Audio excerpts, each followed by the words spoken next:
नेमकं या कृषी मंत्र्याच्या वक्तव्याच्या संदर्भात शेतकरी संघटनेचे नेते कालिदासराव आपेट आपल्यासोबत आहेत. नेमकं या वक्तव्याबद्दल व इतर शेतकऱ्याच्या प्रश्नावर त्यांना काय वाटतं आपण त्यांच्याशी जाणून घेऊ. आज कृषी मंत्री माणिकराव कोकाटे यांनी जे काही किंवा शेतकरी कर्जमाफीची वाट बघतायत हे जे विधान केलेलं आहे आणि कर्जमाफीचे पैसे दिल्याच्या नंतर ते शेतीत गुंतवणूक करतात का असा जो प्रश्न उपस्थित केलेला आहे, मला असं वाटतं आहे की यांना कृषी मंत्र्यांना याची जाणीव नाही आहे की कर्ज शेतकऱ्यावर का होतं आहे यासंबंधीची जाणीव नसल्यामुळं त्यांनी असा प्रश्न उपस्थित केलेला आहे. एवढंच नाही तर त्यांनी नुकतंच विम्याच्या संदर्भामध्ये जे भाष्य केलेलं होतं की भिकारी 1 रुपया घेत नाही, आम्ही यांना 1 रुपयामध्ये विमा देतो, म्हणजे त्यांचा जो काही पूर्वग्रह दूषितपणा आहे शेतीच्या प्रश्नाकडे बघण्याचा हे यातून स्पष्ट होतं आहे. माजी कृषी मंत्री धनंजय मुंडे असोत की आत्ताचे ॲडव्होकेट माणिक कोकाटे असोत, हे लोक शेतीचा प्रश्न न समजलेले लोक आहेत. शेतकरी संघटनेचे संस्थापक माननीय शरद जोशी यांनी कर्जमुक्तीच्या संदर्भामध्ये अत्यंत स्पष्टपणे भूमिका मांडलेली की शेतकऱ्यावर कर्ज हे का होतं आहे, शेतकरीवरचं जे कर्ज आहे हे अनैतिक कर्ज आहे. कारण शेतीमालाला बाजारामध्ये उत्पादन खर्चा इतकाही भाव मिळत नाही, ही गोष्ट सांगून आता 40-45 वर्ष उलटून गेलेली आहेत.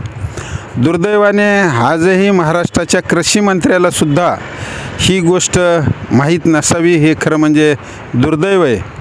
आपण त्यांच्याबद्दल वाईट भाषेत बोलण्यापेक्षा त्यांनी जो काही ह्याचा संदर्भ दिलेला आहे की 1 रुपयात विमा कोणी मागितला होता. शेतकरी संघटना सुरुवातीपासून म्हणते की सूट सबसिडीचे नाही काम, आम्हाला हवेत घामाचे दाम. जर का तुम्ही आयात निर्यातीची धोरणं, तुम्ही टॅक्सपेअरच्या पैशाची जागतिक बाजारामध्ये जाता, महागड्या दरानं अन्नधान्य खरेदी करता आणि या देशामध्ये आणून ते धान्य तुम्ही स्वस्तात विकता, हा जो प्रकार आहे हे जर का थांबविलं तर आजची परिस्थिती अशी की शेतीमालाला शेतकऱ्यांना वेगळी मदत करण्याची गरज नाही, तुमच्या विम्याची तर अजिबातच गरज नाही. पण त्यांनी म्हणले किंवा भिकारीसुद्धा 1 रुपया देत नाही, आम्ही शेतकऱ्यांना पैसे देतो.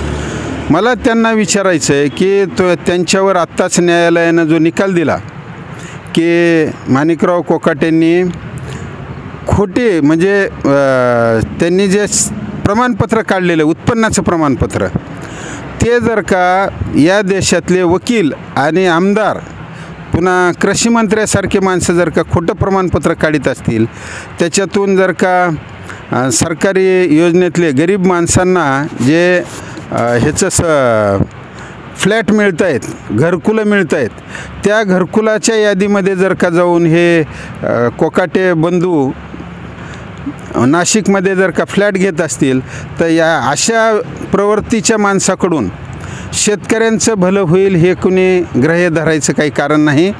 अत्यंत हे विक्षिप्त माणसं आहेत, खोटे MBA भरणारे, शासकीय कामामधून भ्रष्टाचार करणाऱ्या या लोकांपासून यापेक्षा वेगळी अपेक्षा करण्याचं काही कारण नाही. आणि याला आता त्यांनी कर्जमाफीचे पैसे हे शेतीत गुंतवले जातात का, त्यांना या प्रश्नाचं खरोखरच कसलंही गांभीर्य नाही. बीड जिल्ह्यात माजी कृषी मंत्री धनंजय मुंडेचा हा जिल्हा, मी त्या मतदारसंघात परळी विधानसभा मतदारसंघातला आहे. इथं त्यांनी काय उद्योग केले हे आष्टीचे आमदार सुरेश धस यांनी फार चांगल्या पद्धतीनं नागपूरच्या सभागृहामध्ये, विधानमंडळाच्या सभागृहामध्ये मांडलं आहे. त्यांनी अनेक पत्रकार परिषदा घेऊन सांगितलं आहे की धनंजय मुंडेंनी DBT करताना कशा पद्धतीचा भ्रष्टाचार केला. आणि हे माणिकराव कोकाटे तिथं जे गेलेले आहेत हे कृषी खात्यामध्ये घोटाळे करून पैसे कमविण्यासाठी गेलेले आहेत. हे शेतकऱ्यांना काही नवीन कल्पना आणण्यासाठी, एखादा नवीन कायदा सुचवण्यासाठी गेलेले थोडेच आहेत. या लोकांकडून कसलीही अपेक्षा नाही. पण तुम्ही निवडणुकीच्या आधी विधानसभेच्या ज्या 2024च्या निवडणुका नोव्हेंबर महिन्यामध्ये झाल्या, त्यावेळी महाराष्ट्रातल्या शेतकऱ्यांना आम्ही सत्तेवर आल्याच्या नंतर कर्जमुक्त करू हे आश्वासन दिलं का नाही? आमच्याकडं ग्रामीण भाषेमध्ये जर का असं दुहेरी भाषा जर का वापरली तर ह्याचं म्हणजे त्याच्याबद्दल बोलताना दुतोंडी मांडुळे म्हणतात, ह्याची जबान आहे का पायखाना आहे म्हणतात. तर हे ॲडव्होकेट माणिकराव कोकाटे त्यांनी अजित पवारांनी जे काही जाहीरनामा प्रसिद्ध केला होता राष्ट्रवादी काँग्रेस पार्टी अजित पवार गटाचा, तो जरा जाहीरनामा बघावा आणि त्या जाहीरनाम्याच्यानुसार जी काही तुम्ही शपथ घेतलेली सभागृहामध्ये मंत्री म्हणून आमदार म्हणून, तर त्याला जरा जागावं, महाराष्ट्राची लाज राखावी जरा. अशा पद्धतीची वक्तव्य त्यांना शोभणारी नाहीत. महाराष्ट्राच्या परंपरेला हे शोभणारं नाही. ज्या यशवंतराव चव्हाणाचा महाराष्ट्र सांगितला जातो, वसंतदादा पाटलांचा महाराष्ट्र सांगितला जातो, शरद पवारांचा महाराष्ट्र सांगितला जातो, हे जे कोणी आहेत हे काही त्यांनी शेतकऱ्यासाठी काही काम केलेलं नाहीच आहे. कारण जर का त्यांनी शेतकऱ्यासाठी जर का काम केलेलं असतं तर या महाराष्ट्रामध्ये 49,000 शेतकऱ्यांच्या आत्महत्या झाल्या नसत्या. हे नॅशनल क्राईम रेकॉर्ड्स ब्युरो याची आकडेवारी. इतकी जर का तुमचा एकेकाळी छत्रपती शिवाजी महाराजांचा, महात्मा ज्योतिबा फुल्यांचा, डॉक्टर बाबासाहेब आंबेडकरांचा महाराष्ट्र सांगत असताना, इतिहासाचे दाखले देत असताना आनंद वाटायचा. पण आजचा जर का महाराष्ट्र बघितला तर तुम्हाला शेतकरी हजारोनी मेल्याच्या नंतरसुद्धा, आत्महत्या करून बलिदान केल्याच्या नंतरसुद्धा ज्या लोकांना काहीही वाटत नाही त्यांच्याकडून फारशी जनतेनं किंवा शेतकऱ्यांनी काय अपेक्षा करू नये. पण येणाऱ्या काळामध्ये हे जोड्यानं मार खातील एवढी तयारी त्यांनी आता ठेवावी. कारण अशा पद्धती प्रश्न असा होता की कोकाटेंच्या त्या वक्तव्याचा आपण निषेध करणार का, आणि दुसरं अजित पवारांनी या कृषी मंत्र्यांच्या संदर्भात भूमिका घ्यायला हवी का? अजित पवारांनी जर का ह्या माणिक कोकाटेसारखे जर का मंत्री ठेवले तर ह्यांची पथ ऑलरेडी गेलेलीच आहे आणि ह्यांना त्यांनी तातडीनं बोलून ह्यांना मंत्रिपदावरून हाकलून द्यायला पाहिजे. राजीनामा घ्यासुद्धा म्हणणार नाही मी त्यांचा, ह्याला हाकलून दिलं पाहिजे.